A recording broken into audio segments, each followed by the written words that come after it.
The team education public की ओर से मैं शिव प्रताप सिंह आप सबके समक्ष संधि लेकर उपस्थित हुआ हूं। तो बच्चों, संधि का तात्पर्य होता है जोड़। संधि और समास दो शब्द सुने होंगे। तो समास नजदीक लाता है, संधि आपस में जुड़ के एक नए वर्ण की उत्पत्ति करती है। तो संधि तीन प्रकार की होती है: स्वर संधि, व्यंजन संधि और विसर्ग संधि। तो आज हम लोग स्वर संधि का अध्ययन करेंगे। स्वर संधि के अंतर्गत 5 संधियां आती हैं। पहला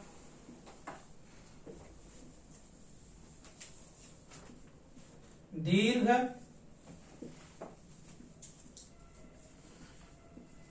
दूसरा गुण,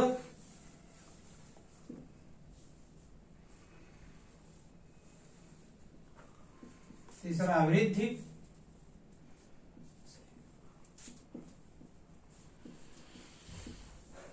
चौथा यण,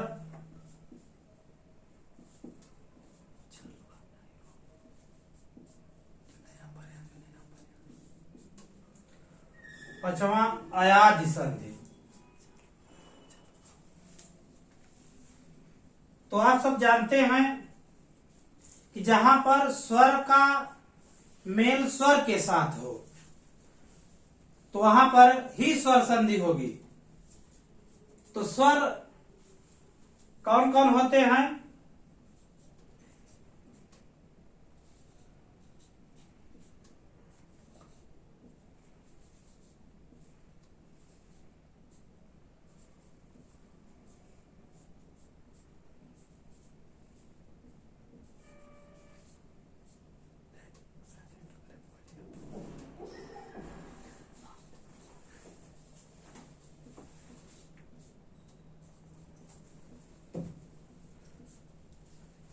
इन्हीं स्वरों के बीच स्वर संधि होती है। तो पहली संधि है दीर्घ संधि।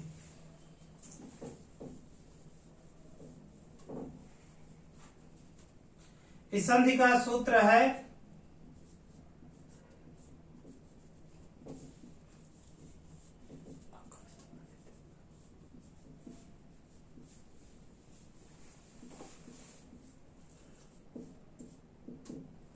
अकः सवर्णे दीर्घः।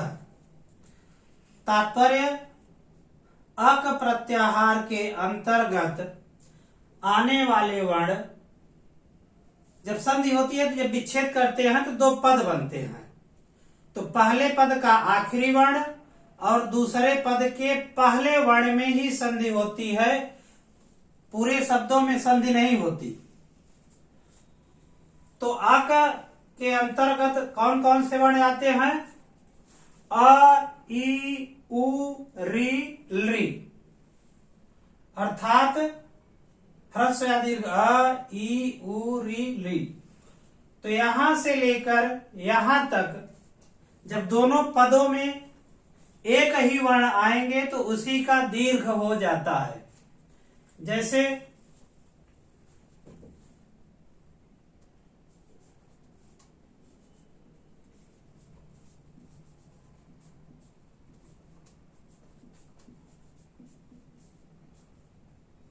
पुस्तक धन अर्थी। अब देखिए 2 पद बना, पहला पद पुस्तक, दूसरा पद अर्थी। तो यह क है। यह तो आप लोग जानते ही हैं कि व्यंजन बिना स्वर की सहायता से हम नहीं बोल सकते। अर्थात जब क कहते हैं तो उसमें बिना अ की सहायता लिए हुए हम क का उच्चारण नहीं कर सकते। तो क के सबसे अंत में क्या आया? अ। तो यहां पर क्या है? अधन अर्थी। अ बराबर क्या हो गया? आ। तो बन गया पुस्तकार्थी। तो अधन अ बराबर आ। इसी प्रकार आ धन अ बराबर भी आ ही होगा, जैसे विद्या धन अर्थी।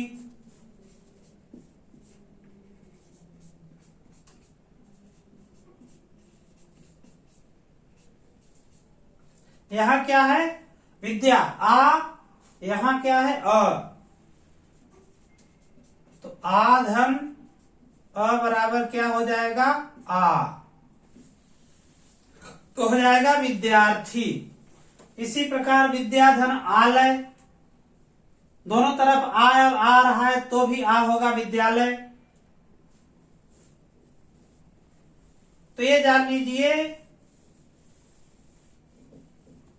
कि दीर्घ संधि में अ से लेकर ली तक जब दोनों पदों में समान वर्ण आएंगे तो उसी का क्या हो जाएगा? दीर्घ हो जाएगा। इसलिए इस संधि का नाम है दीर्घ संधि। जैसे नदी धन ईस, यहां क्या है? बड़ी ई है, यहां भी बड़ी ई है, तो यहां भी ई है, यहां भी ई है, तो बड़ी ई बन जाएगी, बनेगा नदीस। ध्यान यही देना है कि दोनों पदों के पहले पद का आखिरी में जो वर्ण आ रहा है दूसरे पद के शुरू में भी वही वर्ण आना चाहिए। अगर दूसरा वर्ण आ गया तो दीर्घ संधि नहीं होगी, अगर वही वर्ण आएगा तो दीर्घ संधि ही होगी। जैसे भानु धन उदय, यहां क्या आया? उ आया, यहां भी उ आया, तो इधर उ है, इधर उ है, दोनों तरफ उ है, तो क्या हो जाएगा? बड़ा उ, तो बन जाएगा भानुदय। तो देख रहे हैं कि दोनों पदों में जब एक ही वर्ण आ रहा है तो उसी वर्ण का दीर्घ अर्थात बड़ा हो जा रहा है। अब आगे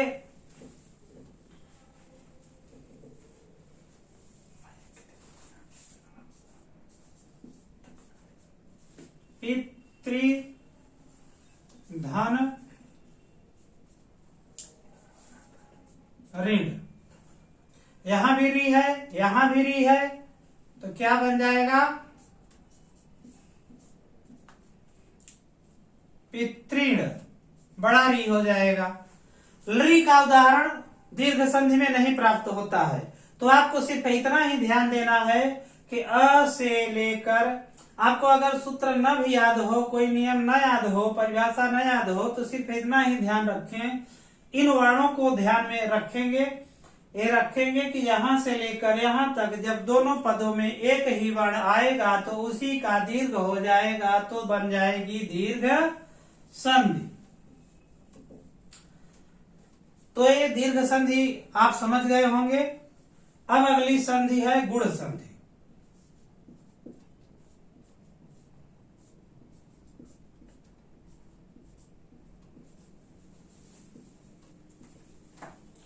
गुण संधि यह कहती है, इसका सूत्र है आद गुण।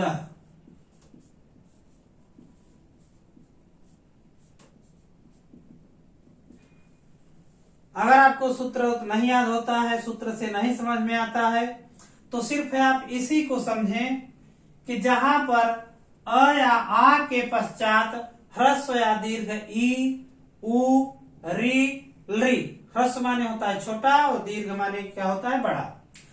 अ या आ के पश्चात ई, उ, री, ली, जब पहले पद में अ या आ रहे, दूसरे पद में कई पहले वर्ण में ई, उ, री, ली आवे, तो ई के स्थान पर ए, उ के स्थान पर ओ, री के स्थान पर और ली के स्थान पर अल हो जाता है। जैसे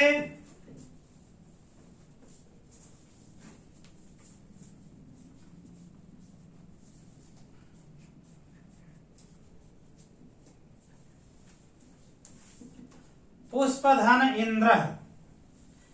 जैसा कि मैंने बताया कि सिर्फ आपको यही देखना है कि पहले पद में, क्योंकि जब संधि का विच्छेद करते हैं तो दो पद बनते हैं, पहले पद का अंतिम वर्ण और दूसरे पद के पहले वर्ण को मिला के ही संधि बनती है।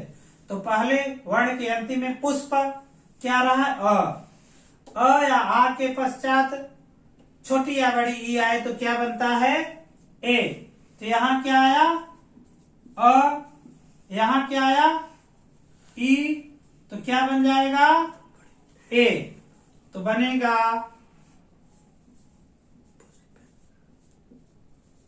पुष्पेंद्र। इसी प्रकार राजाधन, ईसा बराबर, यहां आ के बाद ई आई। ये ध्यान देना है कि ह्रस्व या दीर्घ कोई भी आ सकती है, वर्ण वही होना चाहिए। तो आ के पश्चात जब ई आई तो क्या बन गया, ए। तो यहां बन जाएगा राजेश।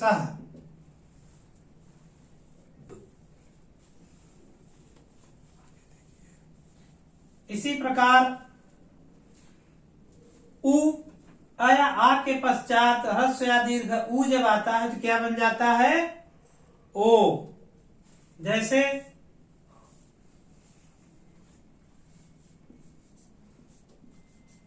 वन धन उत्सव।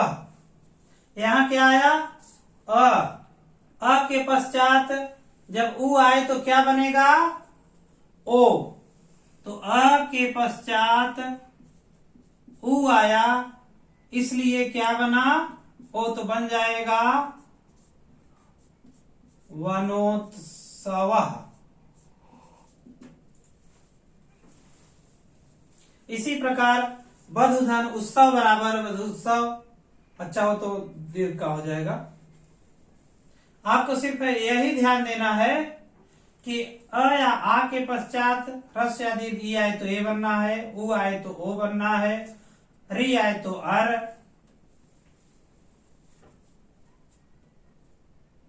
और ली आए तो अल। अब री का उदाहरण देखते हैं।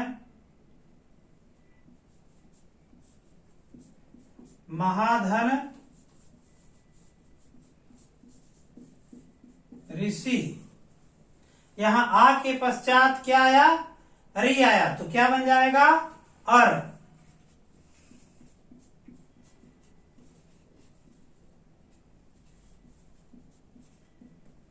तो यहां बन जाएगा महर्षि। अब ली का उदाहरण देखते हैं।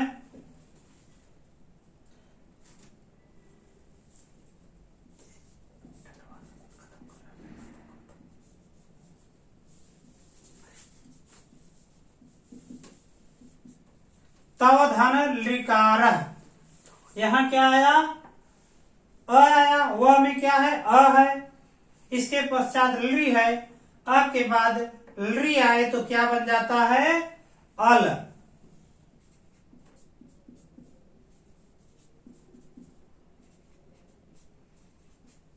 तो बन जाएगा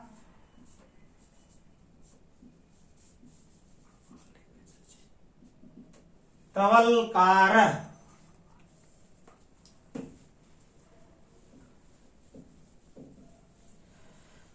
तो आपको संधि में बहुत उलझने की जरूरत नहीं है, सिर्फ यही वर्णों का ध्यान रखिए कि अ जब यहां से यहां तक दोनों पदों में सेम एक ही वर्ण आए तो दीर्घ संधि हो जाएगी।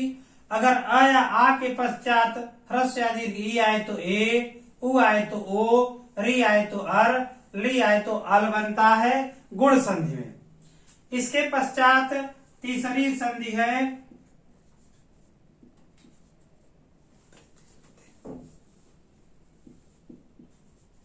वृद्धि संधि।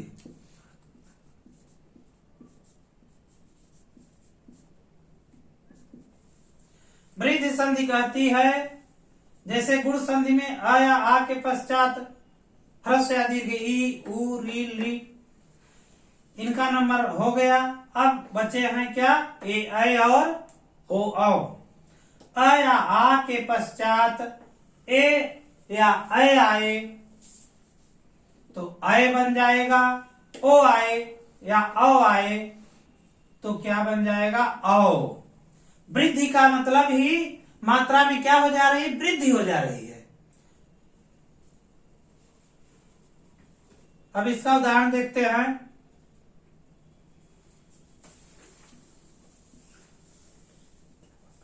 तथा धन एव, यहां आ के पश्चात क्या आया, ए आया तो क्या बन जाएगा, आए तो हो गया तथैव। इसी प्रकार सदा धन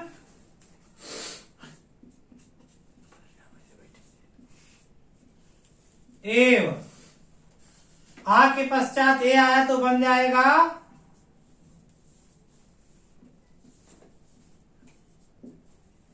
सदैव।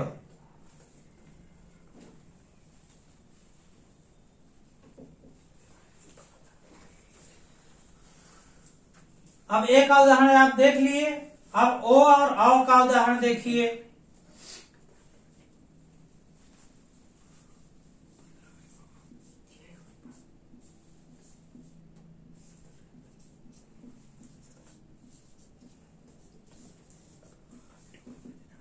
महाधन औषधि, औषध भी लिख सकते हैं, औषध भी लिख सकते हैं। तो आ के पश्चात औ आ रहा है तो क्या बन जाएगा, औ। चाहे ओ आए चाहे औ आए, दोनों परिस्थितियों में औ ही बनेगा, दोनों परिस्थितियों में ऐ ही बनेगा। तो यहां पर बन रहा है महाधन औषधि का महौषधि।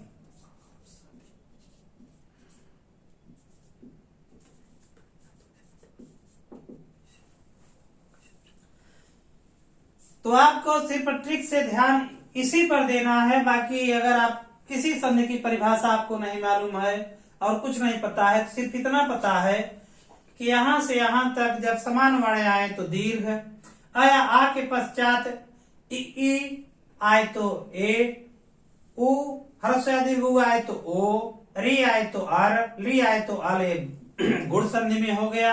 इसके पश्चात वृद्धि संधि में अ या आ के पश्चात ए ऐ आए तो ऐ, ओ औ आए तो औ हो जाता है।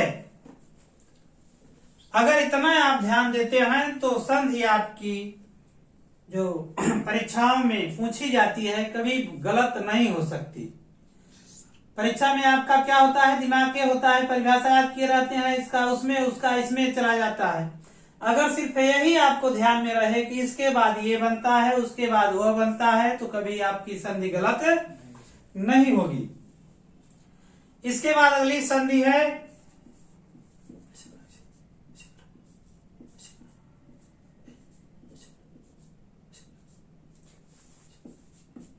यण संधि। यण संधि का सूत्र है इको यणज, अर्थात होता है इक के स्थान में यण। आप बहुत संधि और सूत्र में न जाना चाहें, सिर्फ इसी पर देखना चाहें तो यण संधि में होता है। अब देखिए अ या आ के पश्चात एक राउंड इनका पूरा हो गया। गुण संधि में ई से लेकर ली तक आ गए, आया आ के पश्चात। वृद्धि संधि में ए आए ओ औ आए तो आय औ बन गया। यण संधि में क्या होता है, अब ये लोग कह रहे हैं कि अ और आ आप एक बार पहले आ चुके, अब हम लोगों का नंबर है कि आप ही कूद कूद के रोज आगे जाएंगे, हम लोग भी कभी आगे जाएंगे। तो ये लोग कहे कि जब मैं आगे जाऊंगा तो मेरे पीछे कौन रहता है इससे मतलब नहीं है। अगर कोई भी मेरे अलावा दूसरा कोई भी वर्ण आता है, अगर यही सेम आएंगे तब तो दीर्घ संधि हो जाएगी, क्योंकि एक ही वर्ण अगर दोनों पदों में आता है तो उसकी क्या संधि बन जाती है, दीर्घ बनती है। तो ई उ अर्थात ई उ री ली ये कहे कि अगर हम आगे जाएंगे तो मेरे पीछे चाहे जो वर्ण आए हमारे अलावा, क्योंकि वही सेम आएंगे तो दीर्घ बन जाएगा। तो इसकी परिभाषा यह हुई, ई उ री के पश्चात कोई भी अगर असमान स्वर आता है तो वहां पर ई के स्थान पर या,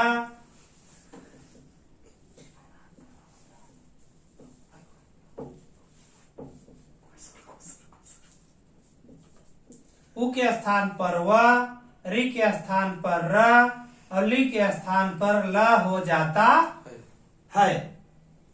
अब इसका उदाहरण देखिए, जैसे यदि धन अपि, यहां देखिए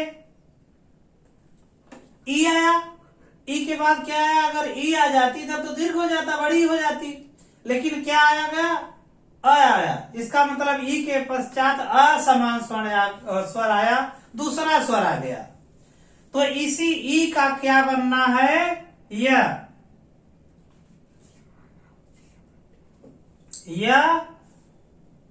दी धन अपि, ई का क्या बनना है, या द्य पी, द और अ मिलके द्य बन गया और पी, यद्यपि।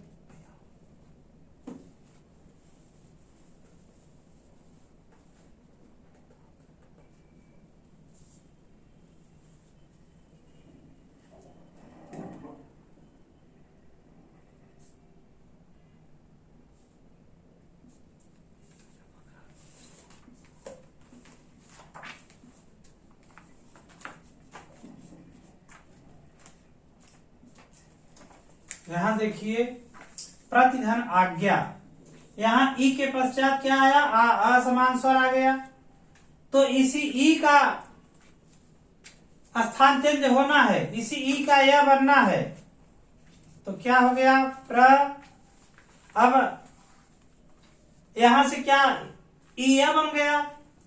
तो आप ये पहले ही जान चुके हैं कि जो व्यंजन होता है बिना स्वर की सहायता के नहीं बोल सकते, व्यंजनों को बिना स्वर की सहायता के बिना हम नहीं बोल सकते। तो जब इसका स्वर निकल गया तो यह अक्षर आधा बचा, इसी का क्या हो गया, यह अब आ है तो मात्रा आ गई, तो बन गया प्रत्याज्ञा। अब ई का उदाहरण आप ई का या बना के देख लिए। अब ऊ का व, जैसे मधुधन हरि, यहां क्या आया, पहले वाले में ऊ आया, ऊ के बाद भी अगर असमान स्वर आए, ये क्या कहता है, ई उ री के पश्चात अगर असमान स्वर आता है तो ई के स्थान पर या, ऊ के स्थान पर व, री के स्थान पर र, ली के स्थान पर ल हो जाता है। यहां पहले पद के अंतिम में क्या आया, ऊ आया, ऊ के पश्चात अ आया, इसका मतलब असमान स्वर आया, असमान स्वर आने पर इसी ऊ का क्या बन जाता है, व बन जाता है। तो मान उतार लिए। अब क्या है, ऊ अगर ध से ऊ निकल गया तो ध बचा आधा, क्योंकि व्यंजन से स्वर जब निकल जाएगा तो व्यंजन आधा हो जाता है। अब इसी ऊ का क्या बन गया, व बन गया। अब आगे अरि है तो मध्वरि है हो गया। तो सिर्फ आपको इतना ही ध्यान देना है इसी वर्णमाला को कि कहां पर क्या है तो क्या बनता है। ई उ री ली के पश्चात कोई भी असमान स्वर आए तो ई के स्थान पर य व र ल हो जाता है। इसीलिए इस संधि का नाम है यण संधि। इको यणच, इक के स्थान पे यण हो जाता है। इक प्रत्याहार में इक वर्ण में ई उ री ली आते हैं। अब आगे री का उदाहरण देखते हैं।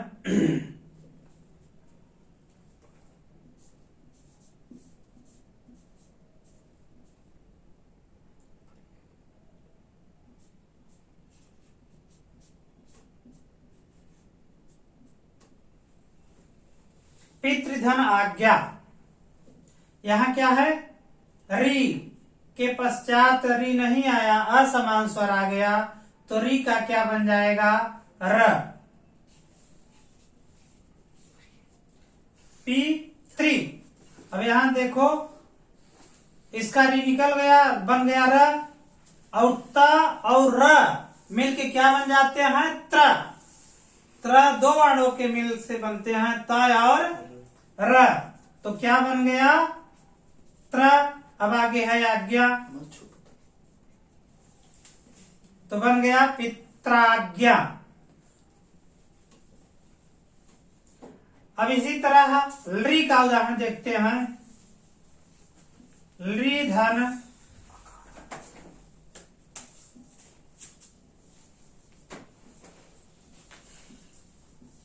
आकृति, तो अब ली के स्थान पर असमान स्वर आ रहा है, तो इसी ली का क्या बन जाना है, ल बन जाना है, तो क्या बन जाएगा, ली का ल। अब आ है तो मात्रा आगे लग गया, ला कृति।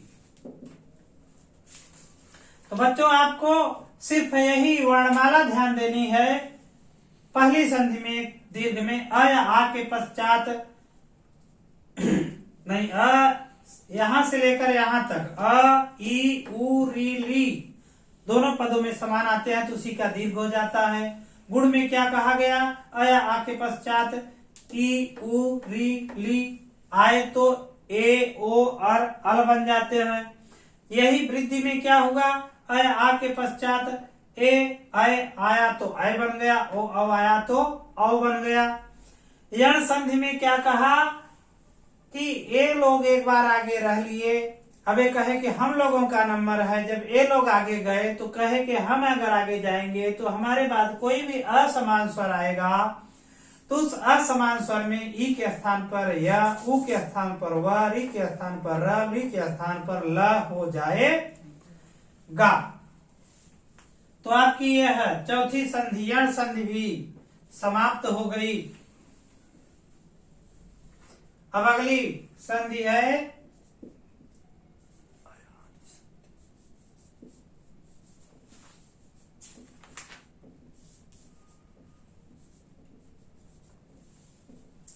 अयादि संधि। अब अ या आ के पश्चात देखिए ग्राउंड यहां तक हो गया था, वृद्धि तक। यण में अब ये लोग कहे कि हम आगे जाएंगे तो हमारे पीछे चाहे जो आएगा या व र ल बन जाएगा। अब ये लोग भी तो बचे हैं, ये लोग भी कूद रहे हैं कि हम भी आगे जाएंगे, तो ये कहे कि अगर हम आगे जाएंगे, अयादि सूत्र संधि का सूत्र है एचो यवा यावह। एच के स्थान पर आय आय आओ हो जाता है।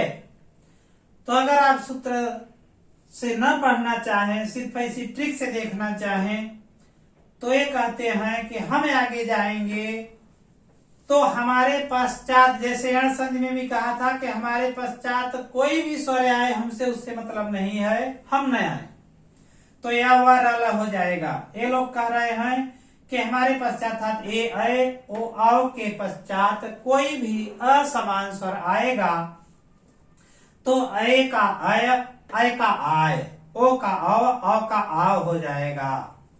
जैसे ने, धन, अन, यहां का हुआ पहले पद में ए के पश्चात कोई भी असमान स्वर आएगा तो ए का क्या बन जाएगा, आय बन जाएगा। तो ए के बाद अ आया तो ए का क्या बना, आय, तो बन गया नयन। इसी अब क्या होगा, आय अय कह रहा है कि हमारे बाद कोई भी असमान स्वर आएगा तो अय के स्थान पर आय बन जाएगा।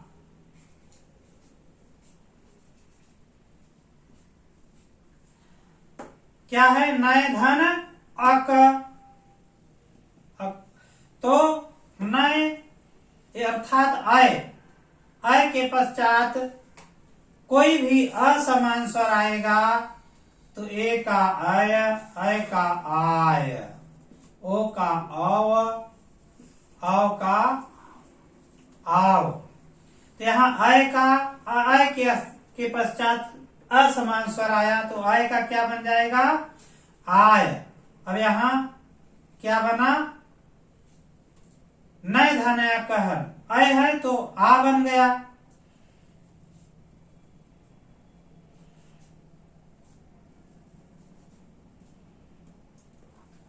अय का, नय का क्या बन गया? नाय, अकह नायकह, अय का आय बन जाता है। तो एक के स्थान पर आपको यही ध्यान देना है कि इसमें जितने वर्ण हैं वो बदलते हैं। ए है तो आय बना, आय है तो आय बना, अब ओ है तो आ बनेगा। जैसे ओ धन अन, अब ओ का क्या बनेगा? आव, तो बन जाएगा पो का आव बन रहा है तो प व, आगे अन है तो पावन। और पो के स्थान पर प हो जाएगा तो क्या बन जाएगा?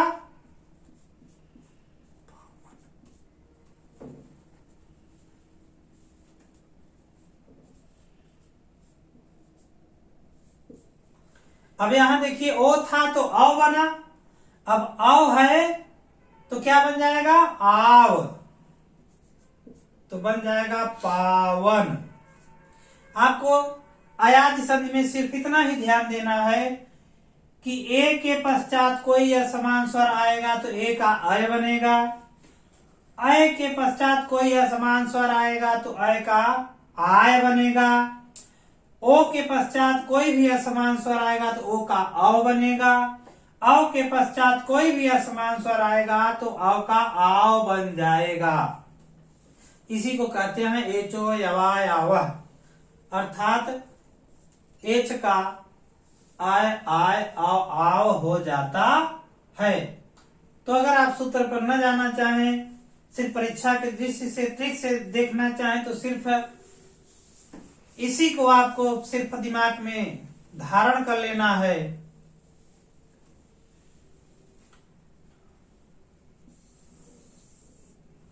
तो इतने से ही आपकी पांचों संधियां हो जाएंगी। आपको न कोई सूत्र याद करना है, न कोई नियम पढ़ना है, सिर्फ इतना ध्यान देना है कि स्वर का जब मेल स्वर के साथ होता है तभी स्वर संधि बनती है।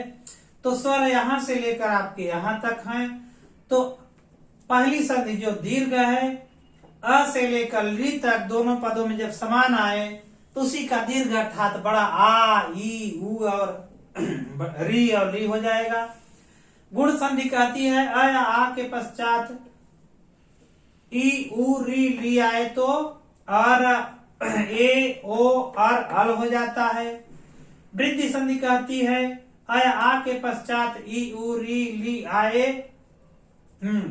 वृद्धि की संधि कहती है अ या आ के पश्चात ए, आए, ओ, औ आए तो आए और औ हो जाता है।